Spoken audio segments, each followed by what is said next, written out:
बिहार विधानसभा चुनाव से ठीक पहले एसआईआर का मुद्दा सियासी घेरे में बना रहा।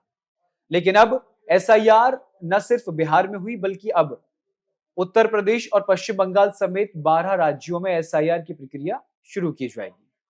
उत्तर प्रदेश में खुशी की बात यह है कि 70% मतदाताओं को अपने कागजात या फिर पेपर दिखाने नहीं होंगे, केवल 30% मतदाताओं को अपने पेपर दिखाने होंगे।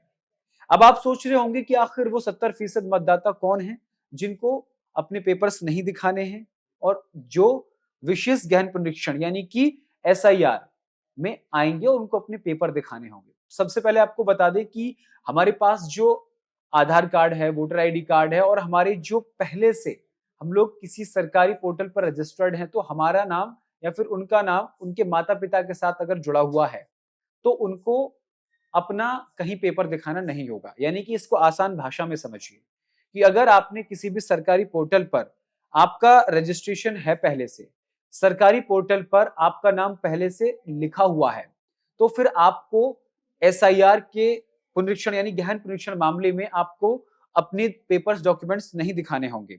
इसमें एक और बात यह है कि प्रदेश में कुल 15 करोड़ 44 लाख मतदाता हैं। एसआईआर के दौरान करीब 30% मतदाताओं से ही दस्तावेज मांगे जाने हैं। इस प्रक्रिया के अंतर्गत हर मतदाता को गणना प्रपत्र यानी कि एक वेरिफिकेशन पेपर भरना अनिवार्य होगा। ये जरूरी है, चाहे उनका नाम है चाहे नहीं है। 4 नवंबर से 4 दिसंबर तक बीएलओ घर घर जाकर प्रपत्र वितरित करके इसे प्राप्त कर लेंगे। यानी आपको एक लंबा समय मिलेगा इसको भरने के लिए। 9 दिसंबर को आलोक्य सूची प्रकाशित की जाएगी, 9 दिसंबर को। उसके बाद 7 फरवरी 2026 को अंतिम सूची सामने आएगी और उसमें पता चलेगा कि आपका वोट कहां पर है और आपका वोट कहां से कटा है। देखिए, एसआईआर को एक आसान भाषा में ऐसे भी समझिए। अगर मैं हूं और मैंने आज से 10 साल पहले अपना गांव छोड़ दिया है और मैं शहर में रहने लगा हूं, लेकिन मेरा वोट शहर में भी बन गया है और गांव में भी है। लेकिन अब एसआईआर के जरिए मेरा या तो गांव वाला वोट कट जाएगा या मेरा शहर वाला वोट कट जाएगा। यानी कि अब एक व्यक्ति एक ही जगह वोट डालने के लिए मान्य होगा। इस एसआईआर को आसान भाषा में ऐसे समझ सकते हैं। इसमें अगला बिंदु समझने की बात यह है, एक महत्वपूर्ण निर्देश ये भी है, 1 जनवरी 2026 से नए जिले, तहसील, नगर निकाय, ग्राम पंचायत इनके गठन पर अब रोक रहेगी। यानी 1 जनवरी 2026 के बाद परिसीमन नहीं होगा। 31 मार्च 2027 तक परिसीमन नहीं होगा।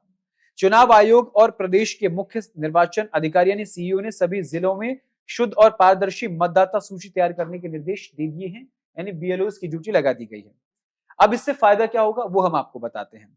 सरलता बढ़ेगी, अधिकांश मतदाताओं को दस्तावेज जमा करने की जटिलता नहीं झेलनी पड़ेगी, अधिक पारदर्शी होगा, घर घर जाकर सत्यापन और प्रपत्र वितरण से यह सुनिश्चित होगा कि मतदाता सूची और ज्यादा बेहतर हो। समयबद्ध प्रक्रिया यानी निर्दिष्ट समय सीमा के तहत काम पूरा हो जाएगा, क्योंकि बिहार में यह आरोप लगातार लगता रहा था कि एसआईआर को लेकर के प्रॉपर समय नहीं दिया गया है पेपर पूरा करने का।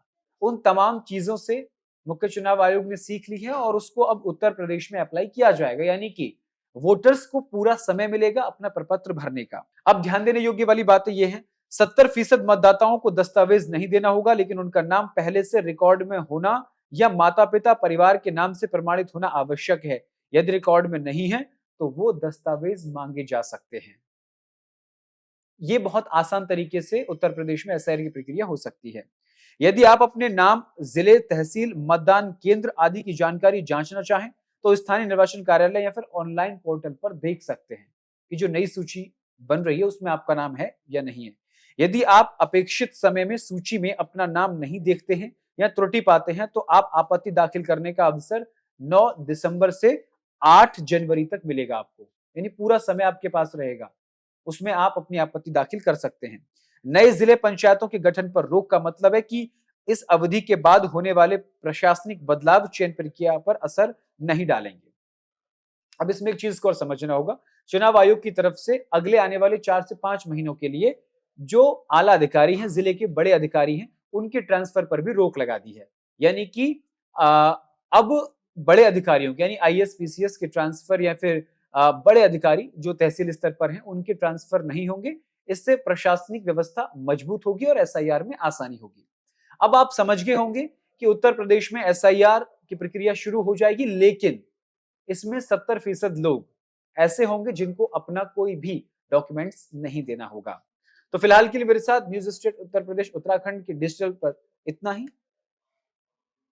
नमस्कार। जहां भक्ति है हर शब्द में, कथाओं में छुपे हैं दिव्य रहस्य और ज्योतिष देता है जीवन को दिशा। धर्म से जुड़ी हर बातों को जानने के लिए हमारे चैनल स्तुति को सब्सक्राइब करें।